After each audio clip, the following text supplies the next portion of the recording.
And welcome back to Power Breakfast. Time for us to talk fashion. It is Fashion Friday, and I make it my business to try and get to know the hottest designers, stylists, and fashionistas that Kenya has to offer. My guest for today is a fashion designer, Aulgah Nato. Welcome to Power Breakfast. Thank you very much. Thank you for bringing such pretty dresses. Thank you. Thank you. I like it. We'll talk you. about some of your collections a little bit later on, but first I just want to talk about you. You have a background in PR and communication, is that correct? Right, yeah, right. So that's what you studied? I studied public relations, yeah. Okay. Did you work in that field before you became I did. a designer? I worked for almost 2 years before I started this journey. Yeah. Yeah. What was lacking there for you that you found in this new career? I had a background in fashion, like I loved fashion. So even though my dad would not let me study it, but I had it. So there was that burn in my heart that I need to do this, I need to do this, but I didn't get a chance to go to school. So while I was working now, I thought this is the opportunity to do now what I want. Yeah, did a degree for the parents. Yeah. And then later switched into fashion. What was it that drew you to this world? What was it that you loved so much about fashion? Well, I lost my mom at the age of 9. So she left us with lots of clothes. I only have one sister, and my mom was a very fashion-forward woman.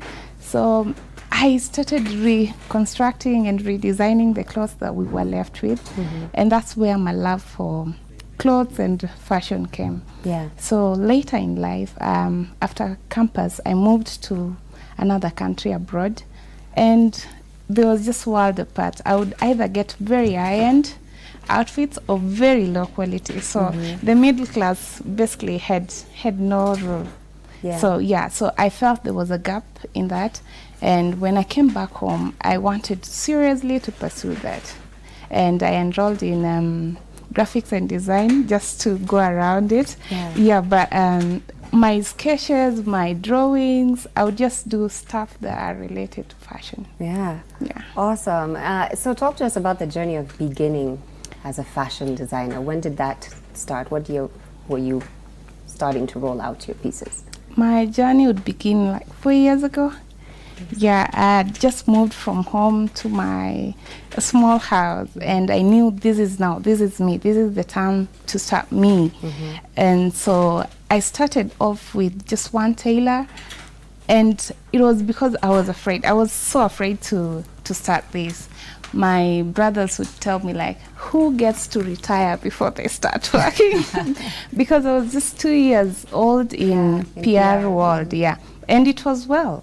But I decided, you know what, I'm gonna take this. And I had friends that were in fashion already who held my hands, and that is how the beginning of my journey. What were some of your concerns at that point? What were you scared would or would not happen? Rejection. Yeah.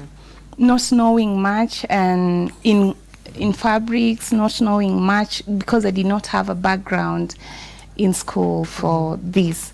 But I ensured that time to time I would go to YouTube to learn what's trending, what's in the world, how to cut, how to make, because lots of my collection when I was starting were inspired by my late mom.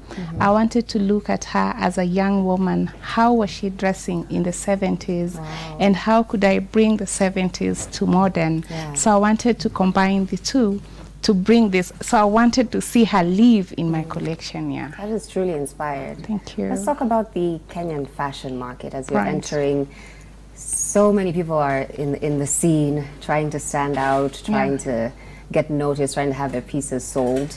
What was it that was different about you that you felt you could bring to the table? I had the same thing I've said. I had a cut of the old and the modern. So there are lots of people today that would want to relate. Something that was done before, even what I'm wearing, you can say it's very classical. It's stuff that were used before. And so that is what I wanted to bring, and that is not what everybody is competing for today.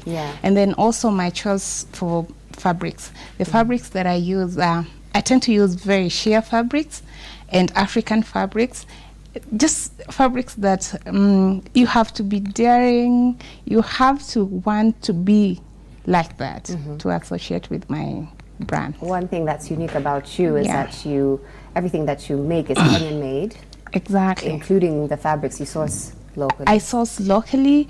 Time to time, when I have shows abroad, I get fabrics out of the country. But most times, yes, I get my fabrics locally. What was that? Why did you make that decision, that conscious decision to say everything I'm making is going to be from home? I wanted to be original. I wanted to be Kenyan. I've met a number of people that get to make stuff, but then they brand them like Gucci.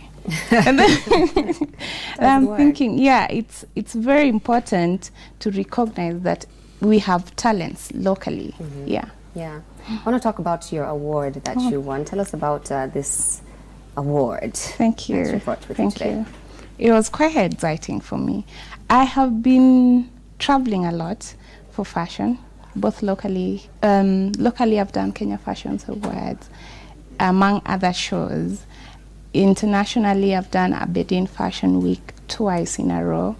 And I've been invited to showcase in Mercedes Fashion Week, New York Fashion Week. I've been invited, but both of these, because of their budgets, I was not able to go. And this year, I've been invited to Cannes Festival. What? Yes, which I'll be talking about later. So out of this contribution, this was a prestigious show in Nigeria.